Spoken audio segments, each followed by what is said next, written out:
చంద్రబాబుపై జగన్ మేనమామ రవీంద్రారెడ్డి చేసిన వ్యాఖ్యలకు ప్రవీణ్ కుమార్ ధీటుగా సమాధానం చెప్పారు.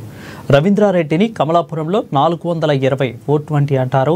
రైతులకు మోసాలు చేసి డబ్బులు ఎగ్గొట్టారని ఆరోపించారు. వైసీపీ వాళ్ళకి చంద్రబాబు అనే అర్హత ఏమాత్రం కూడా లేదని అన్నారు. ఇక ప్రజలు భయప్రాంతులను చేసిన జగన్ లాంటి సైకోలకు ప్రజలు 11 సీట్లు మాత్రమే ఇచ్చారని ఎద్దేవా చేశారు. ప్రజలకు మేము చేసి గెలిచిన నాయకులను కాదని వైసీపీ నాయకులని ప్రవీణ్ కుమార్ ఆరోపించారు. ముఖ్యమంత్రి చేసినాడు ఈ జగన్మోహన్ రెడ్డి మేనమామ అతన్ని నాది కూడా కమలాపురం తాలూకా, నాకు కూడా రాజకీయ పరిచయాలు ఉన్నాయి. మాది కూడా ఆ నేపథ్యం కుటుంబమే. కమలాపురం తాలూకాలోనే ముందు అతన్ని 420 అంటారు. రైతులు ఎరువులు అమ్ముకొని మోసాలు చేసి డబ్బులు ఎగరగొట్టి ఎన్నో చేసిన అతను కూడా చంద్రబాబు నాయుడు గురించి మాట్లాడే స్థాయి లేదు.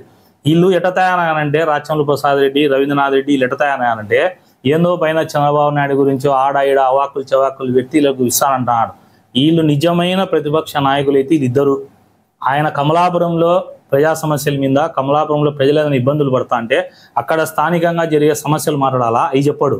అసలు ఆ కమలాపురంలో సంబంధించిన ఇష్యూలే అతను ఎత్తాడు. ఎంతసేపునే చంద్రబాబు నాయుడుకు మోసగాడని ఆయన సర్టిఫికేట్ నీకు ఆయన కూడా అసలు సర్టిఫికేట్ నీకు ఆంధ్రప్రదేశ్ అటువంటి ప్రజలు ఆయన ముఖ్యమంత్రి కావాలా, ఆయన అభివృద్ధి కావాలా, జగన్ లాంటి సైకో, జగన్ లాగా మద్యం దోపిడీ చేసేవాడు, జగన్ లాగా నియంత ప్రజల్ని భయప్రాంతులకు గురి చేసేవాడు వద్దురా సామి అని చెప్పి 11 సీట్లు ఇచ్చారు.